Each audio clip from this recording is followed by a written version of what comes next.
जरा बात के आप लोग समझ लें। एक छोटा सा परिवार है, जात के माली, घर में पति पत्नी एक सयान लड़की बा। जात के माली माला फूल बेच के कैसहू परिवार का गुजर बसर होत बा, परिवार का भरण पोषण हो रहा है। अपने बिटिया के हाई स्कूल तक पढ़ाए, इंटर तक पढ़ाए, बीए तक पढ़ाए।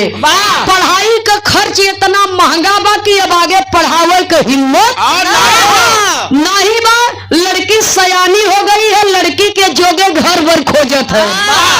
घर मिलत बा तो बर नहीं, और बर मिलत बा तो एक दिन कहीं से घूम टहर के थका हारा माली बेचारा अपने घरे जब पहुंचता तो रात की मलिनिया अपने पति से पूछत बा कि का हो, कहीं व्यवस्था बना की नहीं, कहीं कोनो बातचीत तय भई की नहीं। तब अपन मन के बात कह, तब माली अपने मालिन से का कहत बा। बिरहा में एक लाइन तर्ज का भाव है मास्टर साहब।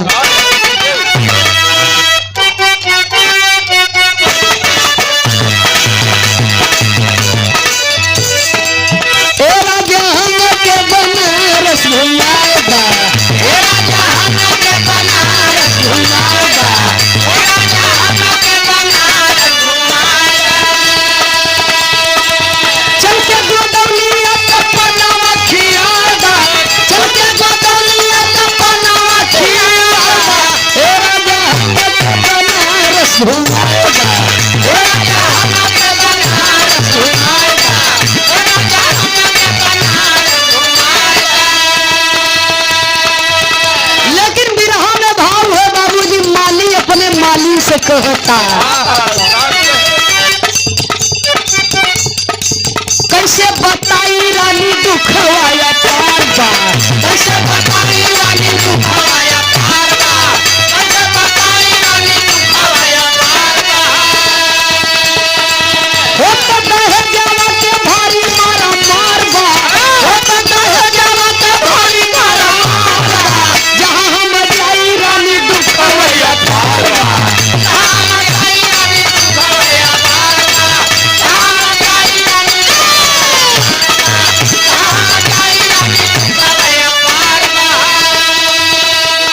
कोई मोटरसाइकिल मांगे, कोई मांगे रुपया, कोई मोटरसाइकिल मांगे, कोई मांगे रुपया, कोई मोटरसाइकिल मांगे, कोई मांगे रुपया।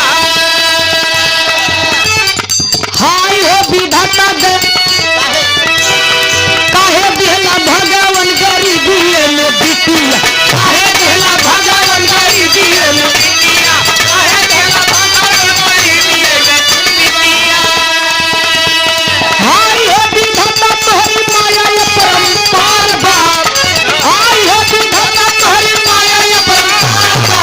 जहाँ हम जाई रानी दुखवैया पार बा, जहाँ हम जाई रानी दुखवैया पार बा, जहाँ हम जाई रानी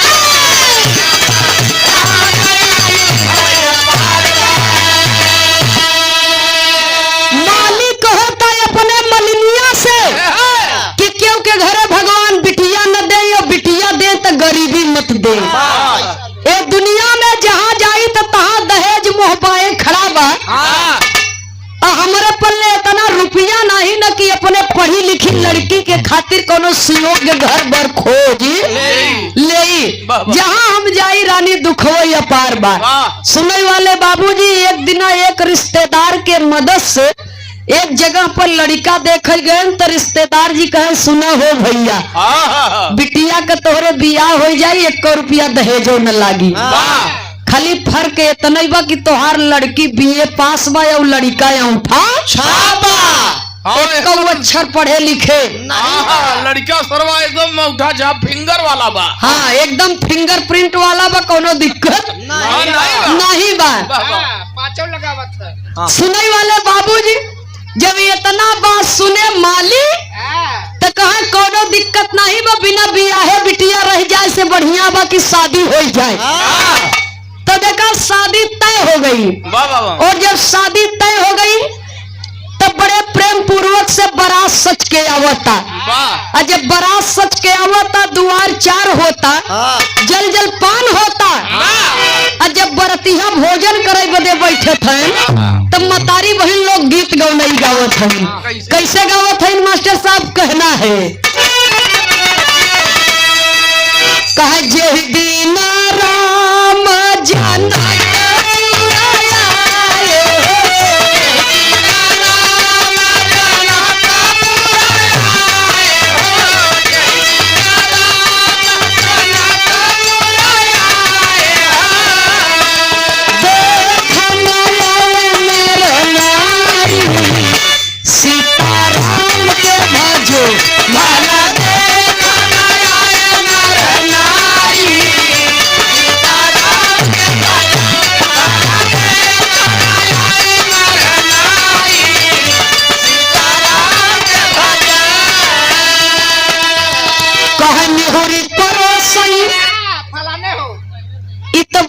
आजी गावत थी जे करे को दांते नहीं रहते। हमार मतारी बहन लोग भी सुनत है। आपे लोगन का गाना है, हम बिरहिया है, हमसे उतना बढ़िया नहीं बनत लेकिन आपे लोगन का गाना है। भैया हो ये बुढ़िया आजी गावत थी जे करे को दांते नहीं ना, जब दांत वाली आई जाती तो बदल देती। कहानी होरी परोसन फलाने हो कवरे रामा, अरे धोतिया धूमिला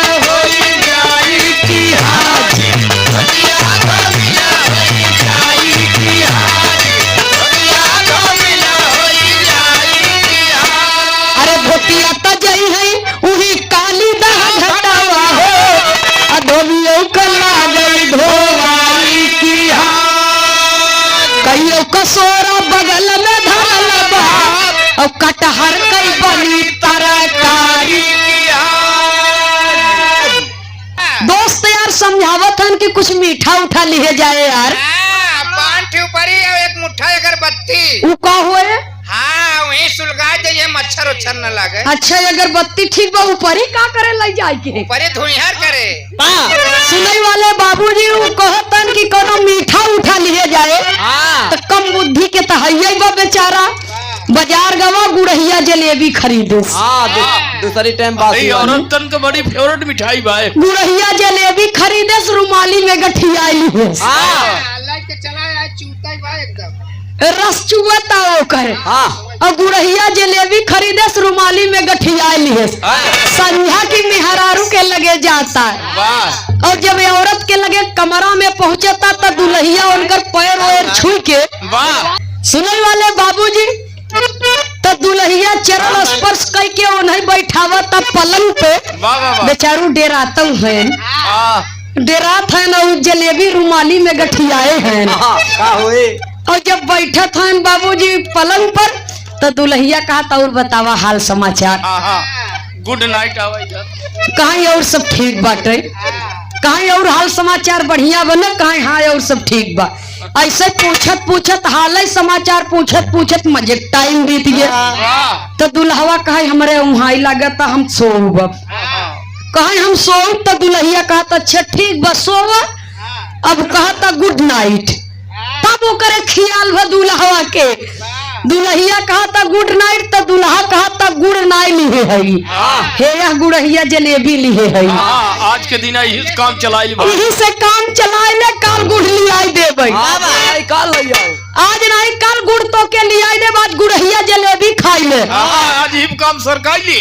तब दुल्हनी का माथा ठनका है कि हम ऐसे गुड नाइट कहत हई, हमें गुड़ देखावता, गुड़ लाई समझताई। कहता गुड़हिया जलेबी खाई ले, गुड़ नहीं लियाई है। तब दुल्हन कहते एक काम करे सोया बाद में, पहले तू बैठे। लिया जाए बैठे तू पहले बैठा लिए। सुन का काई बताओ कितना पढ़े है? दुल्हा का कहू कह कितना पढ़े है? कहे तो नहीं मालूम बा। कहे नहीं अब पूछत है ने। दुल्हा कहे इतना पढ़े हई, हम इतना पढ़े हई कि गांव के प्राइमरी स्कूल के मोहार कौने दिशा में हम न बताई पाऊँ। अब समझ ली है हमारा डिग्री बा ओकर पछवार जाने थी, हम बताई न पाऊ। तब तो दुल्ही कपारे हाथ धैल है। सरे बाप रे बाप, अगुआ तो छुरी चलाई दी गर्दने पे। पढ़ी लिखी दुल्ही न अंगूठा छाप दुल्हा। दुल्ही कपारे हाथ धैल तो सोचत बा बियाह तो हो इन गए बा, अब शादी तो इनके संगे हो इन गई बा। तो एक ठीक बात बतावा, पढ़े लिखे नहीं है, चला छोड़ा चक्कर, जौन हमारे नसीब में रहा तवन भर। पढ़े लिखे नहीं है लेकिन तुहार रोजी रोटी कैसे चलत है? कहाँ ये माला फूल बेची था, वही भोलेनाथ के मंदिर में जाए के जौन कुछ मिल जाता वही से हमार रोजी रोटी चलता, भरण पोषण होता। दुल्हिया कहा पैसा वैसा गिन लेते है न, दुल्हवा कहा इतना बड़ा हम गणित बाज है कि हम इतना बड़ा बुद्धिमान मनई है कि 1 रुपया के रेचकारी नहीं सोझिया सकी। वह जमाने में 1 अन्नी 2 अन्नी 4 अन्नी 8 अन्नी की कीमत रही। सुनने वाले बाबूजी, आज 8 अन्नी नहीं 1 रुपया का नया सिक्का भी नहीं चलता। सुनने वाले श्रोता सज्जनों, कतौ कतौ चलता, कतौ कतौ बंद हो गया। अरे 10 रुपया नहीं लेके तैयार है तो लेकिन वह जमाने में 1 आना 2 आना 25 पैसा 50 पैसा की कीमत रही।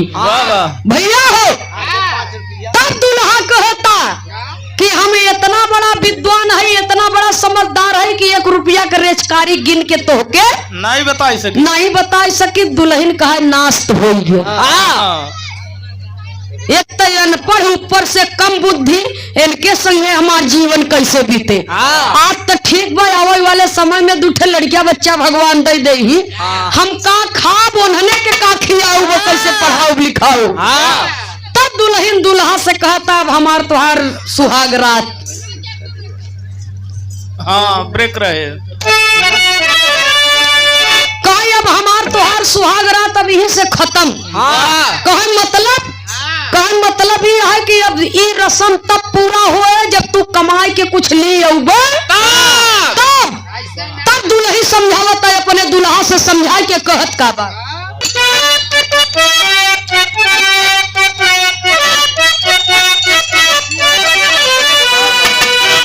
तब का लाइन में कहना है भैया हो, बीती गयल आधी रात,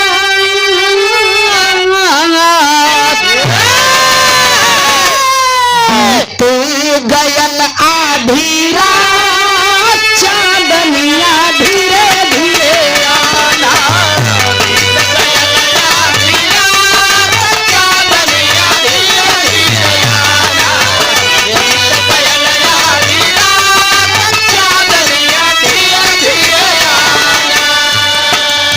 लेकिन बिरहाना कवि को संकेत करना पड़ा।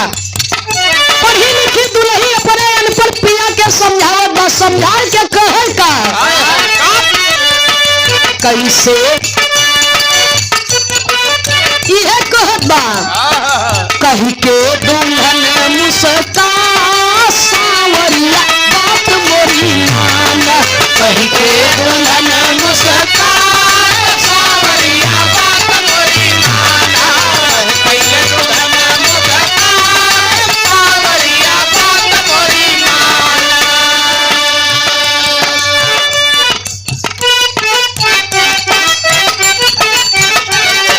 कैसे चली दुल्हा जीवन के नैया, कैसे चली दुल्हा जीवन के नैया, कैसे चली दुल्हा जीवन के नैया। जिंदगी बीतावे बदे करो कुछ रुपैया, जिंदगी बीतावे बदे करो कुछ रुपैया, जिंदगी बीतावे बदे करो कुछ रुपैया। चैन से कटी दिलवारा सावरिया बात मोरी माना, चैन से कटी दिलवारा सावरिया बात मोरी माना, चैन से कटी दिलवारा सावरिया बात मोरी माना। अब दुल्हा के अफसोस हो गया है। गुड़हिया जलेबी गठरिन सहित एक कैती धई दिए, लग गए धई दिए। कहा अब दुल्हनिया कहा धाई द सवेरे कतौ जाए लगा कामे धंधा, खाए के पानी पी तब जाए। अब जाए द, जब तोहसे गुड नाइट और गुड मॉर्निंग से कहना मतलब नहीं बा, तो जवन कही तवन करा। सुनने वाले बाबूजी, रात बीत गई सवेर हो गए। दुल्हन का एक ठे काम करा, अब तुम माला फूल बेचे छोड़ा व्यापार करे, दूसरा धंधा अपनाओ। हाँ दूसरा धंधा करे। दुल्हा कहे पैसा गिनी नहीं पाई, हाँ आई बड़का व्यापारी बनावा चाह पढ़े लिखे एक अक्षर है नहीं तो कवन धंधा करब। हाँ दुल्हनिया कहे जा बगिया में से 4 ठे आम तोड़ लिया वा। और आ जाए काल का महीना बाबूजी, दुल्हा गए बगिया में से आम तोड़ के लैया और बढ़िया कुर्ता पैजामा पहन लिए तैयार हो गए। दुल्हनिया कहा एक काम करो, एक लैजा बाजार में बेची, लैजा बाजार में बेची। अब दुल्हा बाजार ले चल दिए, कहा कितने के बेचब। दुल्हनिया कहा सुना तरी प्राइस सुन ला, 8 आना के 1 आम, 1 रुपया के 2 आम, 2 रुपया के 4। बताओ ता 8 आना के 1 आम, 1 रुपया के 2 आम, 2 रुपया के 4 बेच के आया और नगद पैसा लेके आया। उधार दे के जी नहीं आया केहू के। अब बेचारा गिनत आया मुड़ी पर 8 आना के काम, 1 रुपया के 2 आम, 2 रुपया के 4 भूल न जाई। 8 आना के काम, 1 रुपया के 2 आम, 2 रुपया के 4 ऐसे गिनत की चला जाता। तबले एक जने मिल गए, कान भाई साहब जय राम जी की। चुप रहा यार, रेट गड़बड़ाई जाए, जयरमी बाद में की है। 8 आना के काम, 1 रुपया के 2, 2 रुपया के 4 कहन कैसे यार भाई तहा बिया भव तहा दुल्हन घरे में आए कैसन बात ठीक ठाक बा न। तोहार भाव बढ़ गए, तोहार भाव बड़ा बढ़ गए यार, तू बोले नहीं चाहत है। अब बतियावे में बाबूजी 98 और 1 रुपया भुलाई गए। बाजार में पहुंचता है बाबूजी तो जितने व्यापारी बैठा रहे सब, और सबके बीच में रुमाली बिछाए के 4 आम धर के बैठ गए बाबूजी। अब वो का याद ही नहीं ने। अगल बगल व्यापारी सब कहते हैं का यार माला फूल बेच के बेचब छोड़ के ई आम बेचे लागे। मालिक उजड़ा हो। दुल्हन कहे मार दुल्हन कहे बाकी अब तू व्यापारी बन जा, तो ये बदे अब हम व्यापार करब। और अगल बगल का व्यापारी कहा यार व्यापार ही करे रहा तो झुआ पलरा की लेके आई हो, ससुर 4 आम लेके आई है तू। जब ये इतना बतिया सुनता बाबूजी तो ऐसे देखा टकटकी लगाई के ग्राहक आवत है, सबके सौदा बिचान जाता। ओकर के पूछे के तैयार ही नहीं न। तब कवि के लिखे के पड़ा बिरहा में एक लाइन तर्ज का भाव है मास्टर साहब।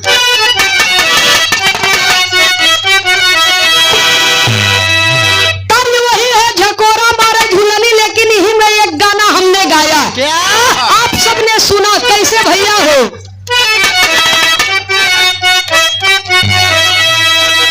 अरे राम राम बनवई मनई, बिरहा सुनई वाले पंचौ राम बनवई मनई, मनई बनवई राम के राम बनवई मनई।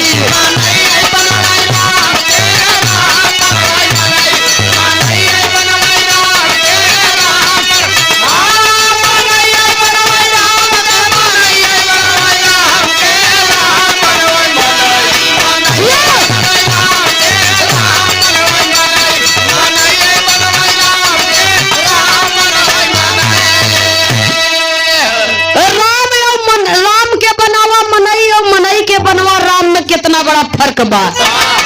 राम के बनावल मनई डोलई और बोलई,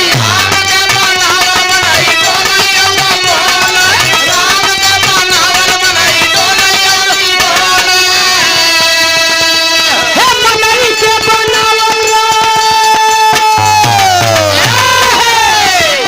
मनई के बनावल राम नाही कौनो काम के, राम बनवई मनई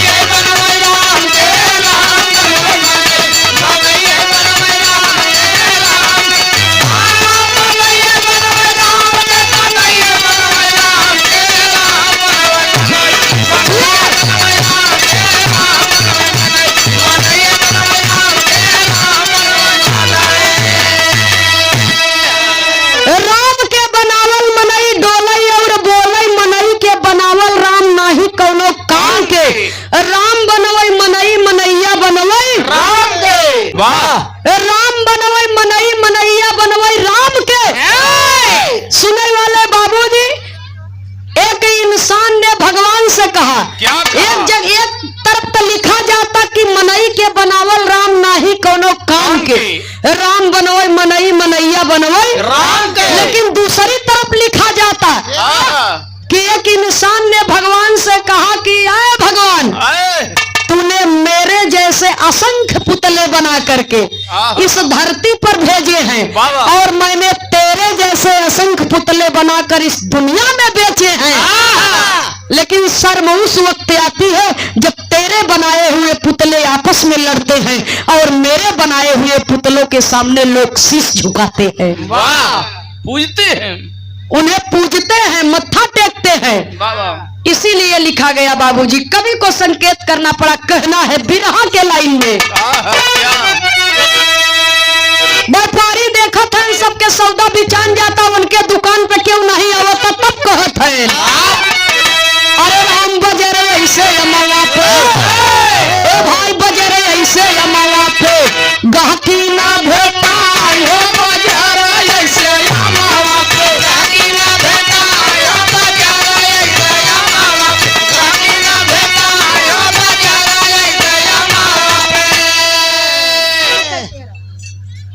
अरे ये तने में चार गहकी, अरे ये तने में चार गहकी, अरे ये तने में चार गहकी गईली देखायो बाजार ऐसे अमवा पे, गहकी ना भेटा हो बाजार ऐसे अमवा पे, गहकी ना भेटा हो बाजार ऐसे अमवा, बाजार ऐसे अमवा, गहकी ना भेटा हो बाजार ऐसे अमवा, गहकी ना भेटा हो बाजार ऐसे अमवा। साज हो तैयार गईली चार थी जननवा, साज हो तैयार गईली चार थी जननवा, साज हो तैयार गईली चार थी जननवा। अमावा के दाम पूछे बोला है वीरनवा, अमावा के दाम पूछे बोला है वीरनवा, अमावा के दाम पूछे बोला है वीरनवा। अरे 2 रुपया आम तब, 2 रुपया आम तब दिहले बतायो बाजार ऐसे अमवा पे, गहकी ना भेटा हो बाजार ऐसे अमवा पे, गहकी ना भेटा हो बाजार ऐसे अमवा, बाजार ऐसे अमवा, बाजार ऐसे अमवा, बाजार ऐसे अमवा, गहकी ना भेटा हो बाजार ऐसे अमवा, गहकी ना भेटा हो बाजार ऐसे अमवा पे। भैया हो, जब धीरे धीरे साँझ होए लगी, सब व्यापारी अपन अपन सौदा बेच के जाए लगे। नौका व्यापारी चार आम लेके बैठा है, जे गहकी आवत ग्राहक लोग का सोचत है कि बढ़िया बढ़िया माल बिकाई गई, छठा माल बचावे आखिरी के, ये रख ई बढ़िया नहीं ना, यही से उनके दुकानी पे क्यों जाता ही न बा, और सबके का पता कि कुल जमा पूंजी है इतनी बा उनकर। नंबर 1 के मान लो कि बैठा बा, अगल बगल के व्यापारी कहा चल यार तोरे बस के नहीं व्यापार करे, चल सवेरे जाए माला फूल बेचे। जब इतना बात सुना तो कहा तो जब तक बिचाए न तब तक जाब न हम। और इतने में शाम होत हो 4 ठी औरत आई गई, चारों जनी आई गई, जब देखत हैं तो अगल बगल के व्यापारी के आम बिकाई गे रहा, उन्हन के आम के आवश्यकता रहे, चटनी खावे रही। और तब देखिन तो कहे भैया कई रुपया के बाई तनी बता देता। सुने वाले बाबूजी जब इतना बात सुनत हैं तो 8 आना के 1 रुपया के 2 रेट तो भूल गए हैं, ये 2 रुपया आम बता दिहन, कहे 2 रुपया के एक आम, 1 पीस बा लई जा, 2 रुपया के 1 आम बा, चारों एक उठा लिहन, और जब उठा के लेके चल दिहन तो व्यापारी पछिया लिहन, कहे पैसा तो दी है जा, तब चारों कहे देखा जल्दी जल्दी में पैसा लिया, भूल गए। हल्ला हमारे लोग को पता नोट किया, काल आया पैसा, फिर हम एक लाइन तर्जमा मास्टर साहब कहना है।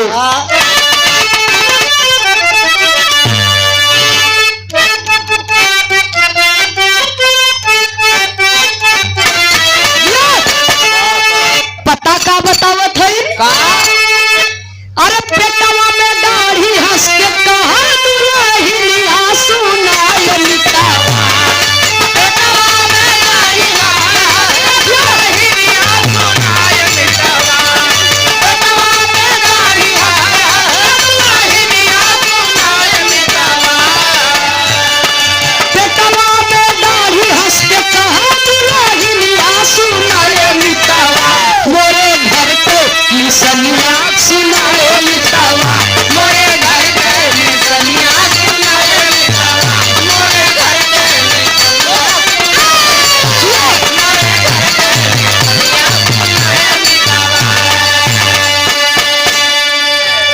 दूसरी कहे पेटवा में अखिया निशान बा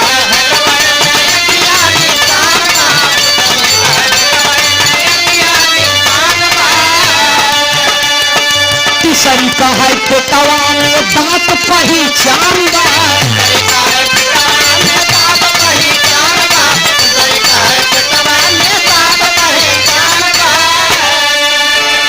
चौथी कहे पेटवा में खून से लनिया सुनाए मिटावा मोरे घर के निसनिया सुनाए मिटावा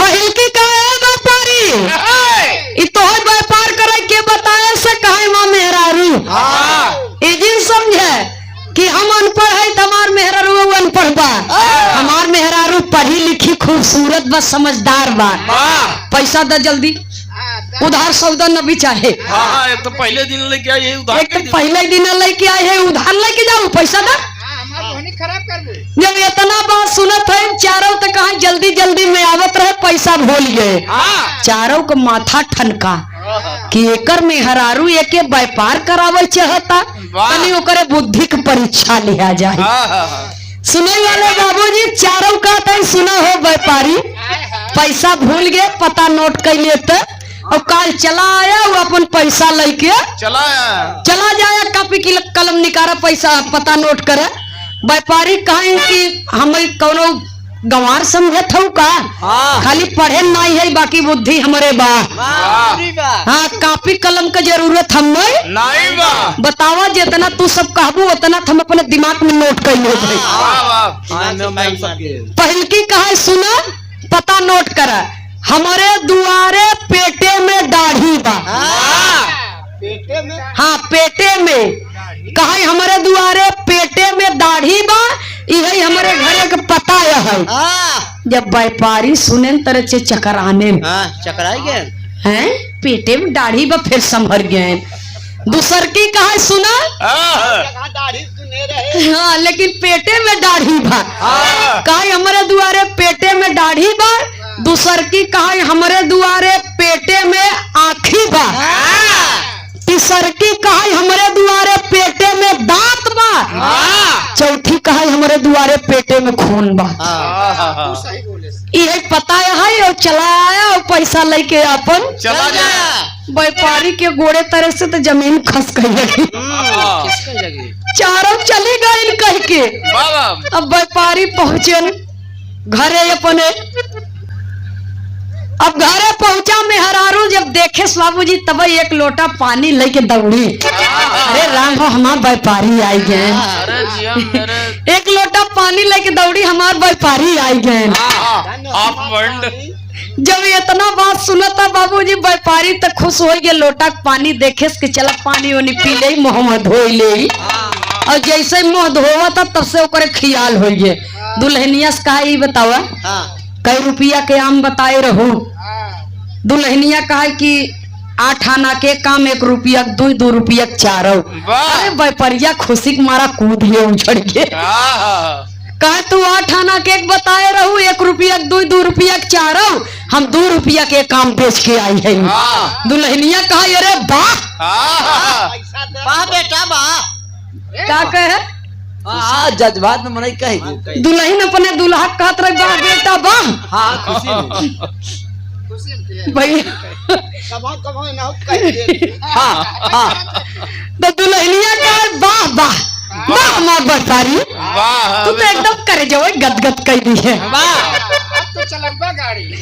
जब इतना बात सुना तो दुल्हनिया का अच्छा चारों बिकाएंगे कहा यहाँ बिकाएंगे कहा लिया हुआ 8 रुपया दे बची 8 रुपया लिया हुआ दे जब इतना बात सुनन व्यापारी तो उनकर बुखार उतर कहा बिचाई तगा मलकिन लेकिन उधार बिचान सौदा एकदम फाइनेंस पर चला उधार सौदा बिचान बा नगद ना बिचान बा दुल्हनिया कहे तब कौन व्यापारी तू है पहले दिन दुकान खोले उधार सौदा दे दी है तो हर गई बताओ इस व्यापार करबत कई दिन न चले जब इतना बात सुनन कहा एक काम कर 8 रुपया चक्कर छोड़, पैसा तो मिलबे करे, पैसा तो हम नहीं लेबे, लेकिन पहले किराया भाड़ा व्यवस्था कर। 400-500 पहले ले आओ। पहले किराया भाड़ा व्यवस्था कर। कहाँ कस कहाँ जौन जौन पता उन्होंने बताया कि गई है कजनी कौने देश में बांटे। सवेरे हम जा पैसा लेके आओ। दुल्हनिया का कौन पता बताए हैं सारी बात व्यापारी अपने दुल्ही के बता दिया। दुल्हनिया का बैठे खा सोव सवेर होए जाए, रात की केहू घरे तगादा मारे नहीं जावा जाते। सवेर हो गए बाबूजी, सवेर हो गए, व्यापारी कहे जल्दी कर जाओ। दुल्हनिया कहा ये कुछ खाए पिए बासन मुहे जाबा का। तब बाबूजी दुल्हन कहा था चिंता मत करा, तनिको टेंशन मतलब कभी को संकेत करना पड़ा बाबूजी। कहना है एक लाइन तर्ज का भाव है मास्टर साहब।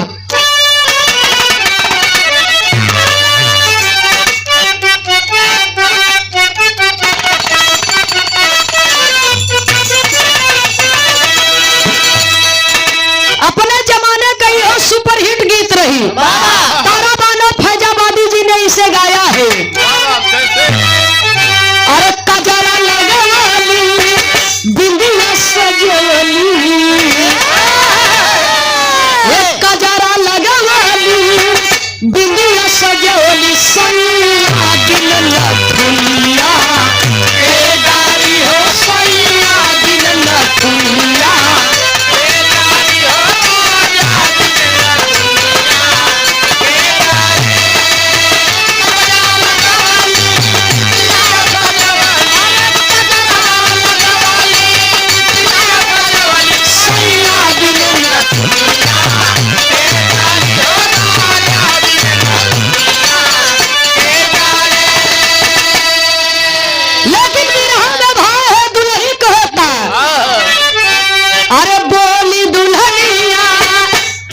चरनिया बोली दुल्हनिया पकड़ी चरनिया, मोरा सैया कहनवा माना हो, मोरा सैया कहनवा माना हो, मोरा राजा कहनवा माना।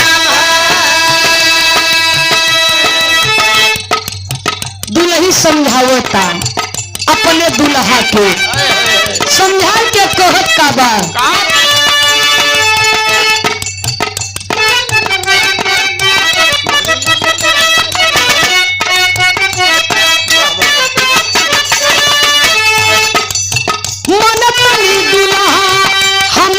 चलिया, मन तनी दुल्हा हमारी बचनिया, दूर हो गई है हमारे परेशानिया, दूर हो गई है हमारे परेशानिया, दूर हो गई है हमारे परेशानिया। यह प्रेम के निशानिया जाना हो, यह प्रेम के निशानिया जाना हो, मोरा राजा कहनवा माना हो, मोरा सैया कहनवा माना हो, मोरा राजा कहनवा माना। दुल्हिया कहत बा दुल्हा के चिंता मत करा, अपन परेशानी बड़ा जल्दी दूर हो जाए। टेंशन मतलब पता हम बता देते ही कि चारों जनी कहाँ से आए रहन, कत्तो और से नहीं तोरे गाँव में देश से है। 4 किलोमीटर के रेंज में है। तब दुल्हन बतावत बा कि सुनो हो हमार व्यापारी सैया, जवन दुल्हन कहे बा हमरे दुआरे पेटे में दाढ़ी बा, ओकरे दुआरे तार के पेड़ बा।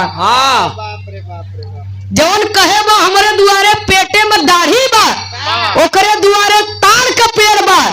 जवन कहे बा हमरे दुआरे पेटे में आँखी बा, ओकरे दुआरे नारियल के पेड़ बा। जवन कहे बा हमरे दुआरे पेटे में दांत बा, ओकरे दुआरे अनार के पेड़ बा। और जवन कहे बा हमरे दुआरे पेटे में खून बा, ओकरे दुआरे मेहंदी के पेड़ बा। जा पैसा लेके आओ है। जब इतना बात सुना तब व्यापारिया तो दंड बैठक मारे लगा, दंड बैठक मारे कदे इतना तो हम बहुत दिन से जानी। तो दुल्हनिया कहा जब जानत संजय से 3 नैया से मारे जा चुके तो हर तबीयत खराब हो गई बा। जानत है तो काहे नहीं शांत रहते। हाँ पना पिया। खराब है कल हरवाना जूस पिए रहे। जब इतना बात सुनता बाबूजी व्यापारी कहा अच्छा नाराज जिन हम जाते दुल्हनिया कहा ऐसे जिन जा पैसा लेके आया आज फिर तो बाजार जाए के बाद हाँ गयन जब पैसा लिया हुआ बदे चारों कहा एक काम करा हो व्यापारी जाए आज लेके आया सौदा फिर वही बाजार में आओ पुराना पैसा देव और नवा सौदा ले शाम के टाइम में पहुंचे फिर लेके सौदा चाराम और चारों आयन बाबूजी एक एक आम उठाए ली एक एक आम उठाए के आम के बदले 4 ठे चीज रख दी। पहलकी वाली कोयला रख दी है, दूसरकी वाली दही, तीसरकी वाली सोना, चौथकी चांदी। कहा जाए ही कि भेद अपने मेहरारू से पूछ के आया तब तो के पैसा देव और अपने दुल्हनी की लगेगा बाबूजी तब मलिनिया कहता जवन कोयला रखे बा उसे पैसा मत ली है कहे काहे कहे ओकर सुहाग मिट चुका बा वो विधवा हो गई है उसे पैसा मत ली है। जवन दही रखे बा वो गर्भवती बा यानी दूध में जोरन उसे पैसा जवन सोना रखे बा ओकर गवन बियाह दुन्नो हो गए बा उहू से पैसा मत ली है। जवन चांदी रखे बा वह कुंवार बा ये तीनों के संति पैसा वही से लेनी है। जब इतना बात सुने व्यापारी तो गए तो कहा तू पैसा दे तो कोई मामूली लड़की नहीं उस देश के राजा की राजकुमारी थी। कहा जा सांझ के टाइम में वही शिव मंदिर में आया वही तो है पैसा दे। शाम के टाइम में शिव मंदिर में गए बाबूजी व्यापारी और लगा बतियावे और जब बतियावे लगा तो काफी समय बीत गया तब से मंत्री का नजर पड़ गई। हंस हंस के मंदिर में दोनों बतियावत है तब जब मंत्री का नजर पड़ गई बाबूजी मंत्री वा सोचे कि राजा के लड़की के चरित्र ठीक नहीं बा जात के प्रजा है प्रजा से इसका गलत व्यवहार है आई प्रमाण राजा के देवे के पड़ी राजा के सामने प्रस्तुति करे के पड़ी। वही मंत्री मंदिर में ताला बंद करवा दिया और चारों तरफ हल्ला करवा दिया कि राजा की लड़की गांव के माली के साथ में मंदिर के भीतर घुसी है और लड़की का चरित्र ठीक नहीं है और लड़का का भी चरित्र ठीक नहीं बा ये बात के हल्ला करवा दिया। तब राजा का लड़की सोचने लगी कि अगर सुबह में ताला खोला जाएगा तो मेरे पिताजी की बदनामी होगी। एक ठे सिपाही के बुलाए के कहे तू हमार धर्म का भैया हम तुम्हार धर्म का एक थी एक कंगन देत है भैया यह समझ ल कि तोरे कलाई में राखी बांधत है यही राखी के बदले हमारी इज्जत बचाए ल जाए के गांव में डुग्गी पीटी दे कही दे कि जेकर बरधा तोराए हो तो सिपहिया गांव में जाके कहत का बा कहना है अरे बैल एक खुला घूमता सिपहिया जाके कहता बैल एक खुला घूमता सगरी नगर में हो गया हल्ला बैल एक खुला घूमता सगरी नगर में हो गया हल्ला बैल एक खुला घूमता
जेकर बरधा तोड़ाए है बांध लिए, जेकर जानवर छोड़ाए है बांध लिए।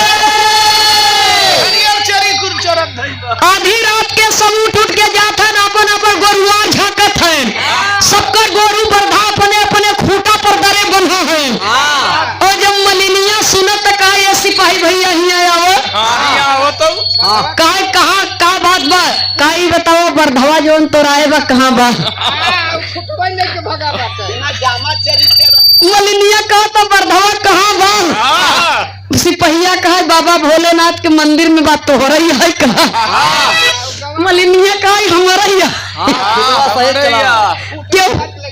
केहू के बरधा नहीं तोराए बा हमार बलम बरधा तोराए बा। हाँ कुल खूटा दवरी सब संगवे लेके भैया सुने वाले बाबूजी जब इतना बतिया सुनत सिपहिया कहे तब कहे कौनो जुआर लगावे, दुल्हिया कहे चला हम आवत है। 3 साढ़े 3 बजे भो रही है में मालिन सिंगार उंगार करके पूजा के थाली लेके चल दिहेस। और जब चल दिहेस मंदिर में पहुंची तो मंत्री का खबरदार जब तक सवेर न हो जाए राजा साहब न आ जाए तब तक न मंदिर से बाहर क्यों आए न मंदिर के अंदर क्यों जाए, मंदिर खुले उले में। दुल्हिया कहा ये भैया कईयों बरिस के बाद हमार पति लौट के आई हैं परदेश से, हम मनौती माने रहे कि जब हमार पति लौट के आ जाही तो हम भोलेनाथ के दर्शन करब, बाद में अपने पति के दीदार करब। हमार सुहाग इतना दिन के बाद लौट के आई बा, आप लोग देखत रहे हम गए आए। जब इतना बात सुनत हैं सिपाही कहे जाए दे यार जाए दे, देखत रहे गए बस दर्शन करके लौट ही आए। तब कवि के संकेत करना पड़ा, आधा के लाइन में कहना है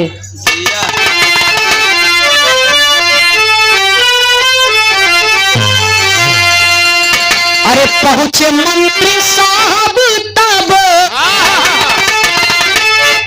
राजा के समनाए भैया, मंदिर वाला ताला चल के देवा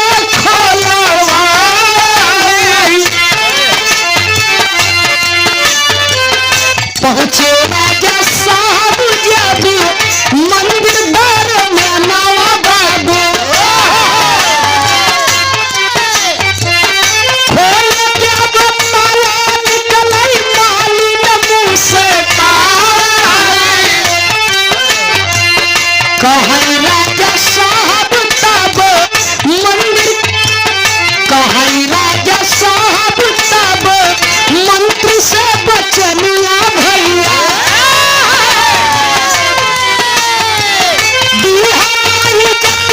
हमारी माटी में मिला।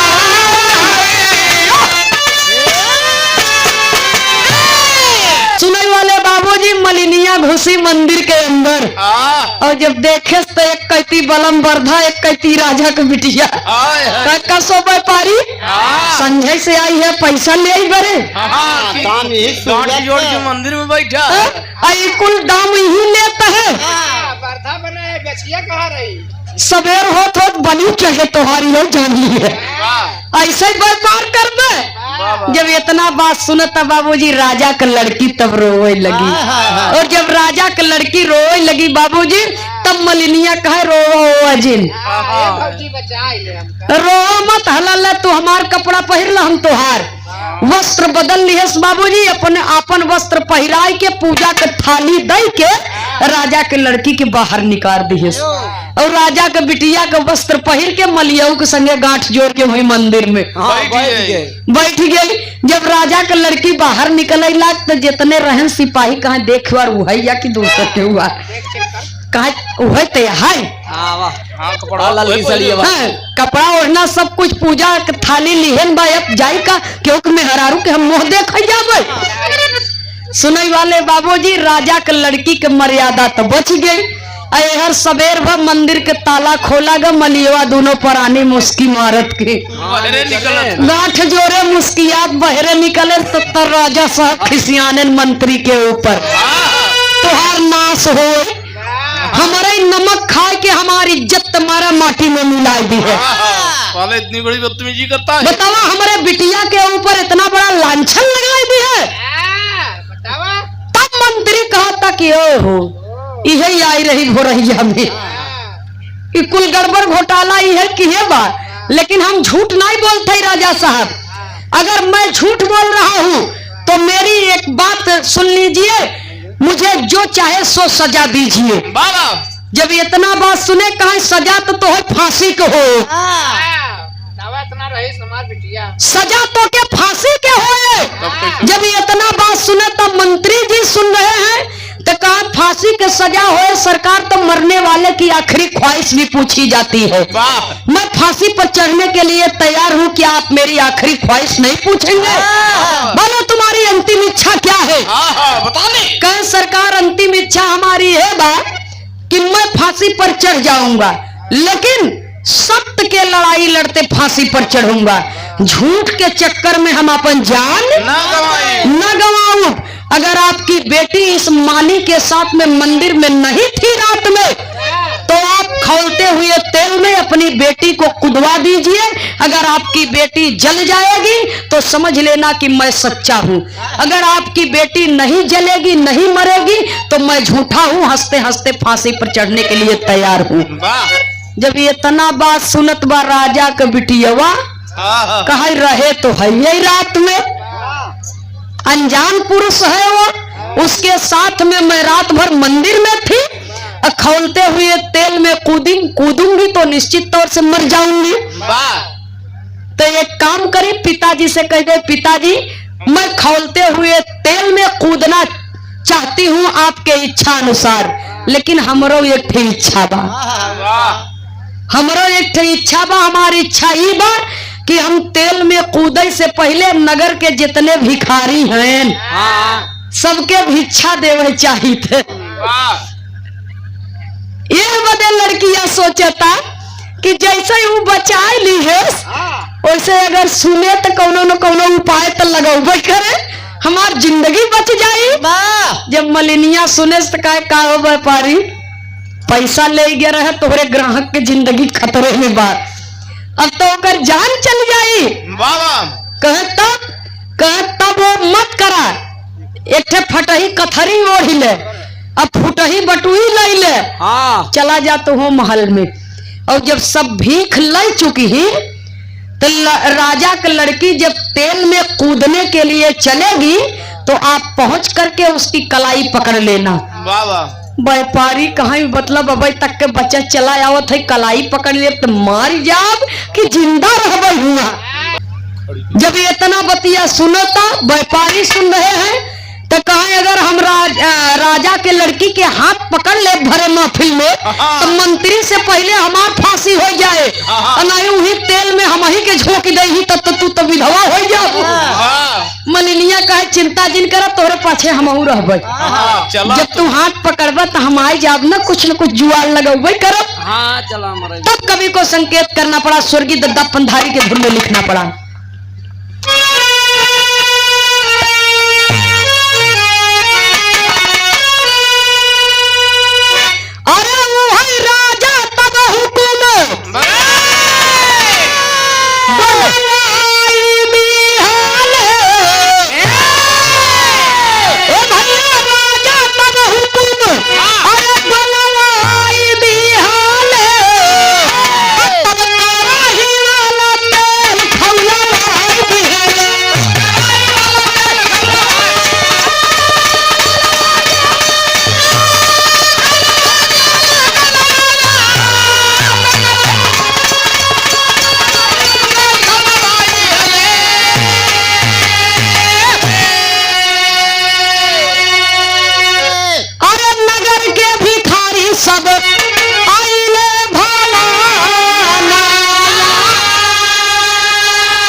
सदा व्रत लुटाई रही बा। और जब सब भिखारी भीख ले चला गए, राजू भैया, सब लोग भिखारी लोग भीख ले के चला गए, तो जौन सिपाही रहा 3 दैया अलाउंस की है। कोई और है क्या? कोई बाकी है? 3 दैया अलाउंस की है। कोनो भिखारी आगे नहीं आए। तब समझ गए कि अब सब भिक्षा पाई चुका है। अब मंत्री सोचा था कि ये तेल में कूदे तो पहले इनके खातिर हम फांसी चढ़े जात है। चाल इनकर गड़बड़ बा, सहूर इनकर खराब बा, मारा हम जा बेमौत के। और जैसे तेल में कूदे बदे चली, तब से व्यापारी हाथ पकड़ पहुंच गए न कलाई धैन तनिहन। जब उनकर कलाई जिंधरा घाटा खाई जाब। राजकुमारी के कलाई पकड़ लिए बाबूजी, और तब तक राजा खिलाफ हो गए। राजा का गुस्सा 7वें आसमान पर चढ़ गया। खबरदार! अरे मंत्री कहा सरकार जब भरे समाज में ही हाथ पकड़ लिए, तब समझ ले कि अकेला ही रात भर तोहरे बिटिया के संगे मंदिर में रहा। का पकड़े हुए रात भर रहा, और कैसे तू विश्वास कर सकत है? और ये इतना बड़ा एक दावा देखा कि कलाई पकड़ लिया भरे समाज में। वो तोहरे सामने जब इतना बात देखत है, राजा साहब तक क्रोध में आ गए बाबूजी। कहा मंत्री के तो फांसी होबे करे, इहू सारे के फांसी हो। तब से मलिनिया आ गई, कहा दोहाई है सरकार की। ये मंत्री गलत विचारों का है, विचार इसका गंदा है। हमारे पति के कोनो गलती नहीं बा। जब मंत्रीवा देखे खतरा तो पैदा है, इस ससुरी आए कि छोड़ा दी है मंदिर से एक भगाई दी है, तब मलिनिया कहता कि राजा साहब आप राजा हम प्रजा। राजा प्रजा का नाता पिता और पुत्र का होता है, और मैं अपने पिता से झूठ नहीं बोलूंगी। ये मेरा पति है, मैं इसकी पत्नी हूँ। और आपकी यही शर्त थी ना, मंत्री ने यही कहा था कि अगर किसी पराये पुरुष की परछाई इसके ऊपर नहीं पड़ी है, पराये पुरुष का स्पर्श नहीं हुआ है, तो ये तेल में कूदेगी तो बच जाएगी, इसका बाल बांका नहीं होगा। लेकिन अब तो मेरे पति ने इसकी कलाई को पकड़ लिया, और मेरे पति ने कलाई पकड़ा है तो गलत नजरों से, गलत इरादों से कलाई नहीं पकड़ा। आपके बिटिया की प्रतिज्ञा थी कि एक भी भिखारी ऐसा नहीं होगा जिसे मैं भीख नहीं दूंगी। अगर कोई भिखारी छूट जाएगा तो मेरी प्रतिज्ञा टूट जाएगी, अधूरी रह जाएगी। इसलिए आपके लड़की के प्रतिज्ञा के अनुसार मेरे पति ने हाथ पकड़ा है, और ये भिक्षा लेने के लिए हाथ पकड़ा है, अन्यथा गलत इरादे से आपके लड़की की कलाई नहीं पकड़ा। कलाई पकड़ा है भिक्षा लेने के लिए, लेकिन ये जाति का पुरुष है और आपके बेटी के लिए पराया है। जाति का पुरुष है और आपके बेटी के लिए पराया है। अब इसने आपकी बेटी को स्पर्श कर लिया है, भले ही भिक्षा लेने के लिए पकड़ा हो, लेकिन जाति का पुरुष है और पराया है, और पराया पुरुष आपकी बेटी को स्पर्श कर दिया है। अब आपकी बेटी तेल में कूदेगी तो निश्चित तौर से मर जाएगी।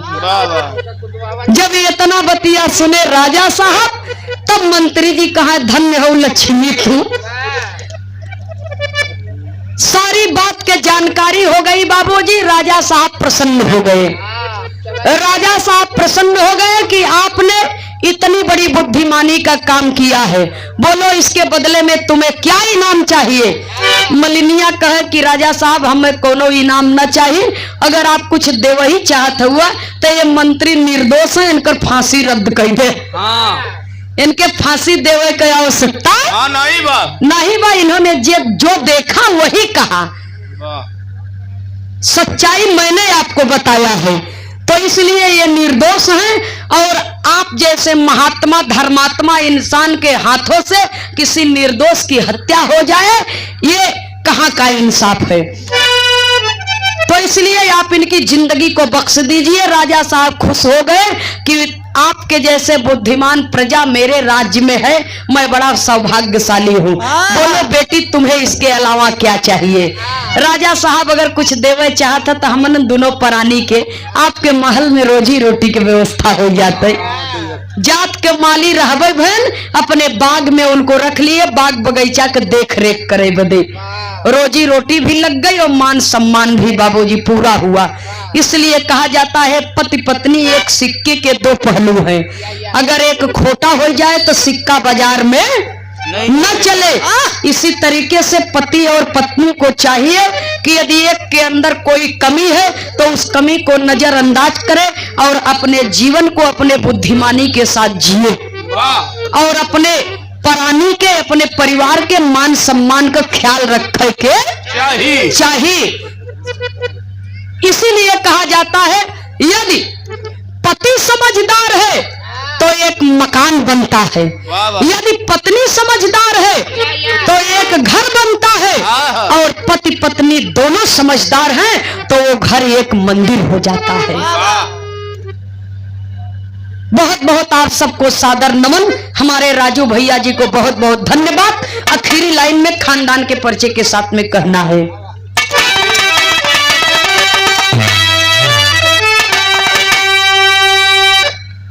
स्वामी सीताराम हित कवि लहुरी स्वर्ग सिधार, कविवर ओपी यादव जी सुंदर गीत सवार।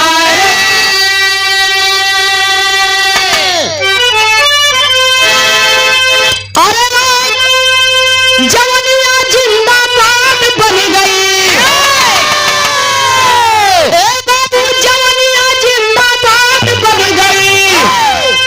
नंदनी खेमराज पूजे सबके चरनिया, जवनिया जिंदाबाद बनी।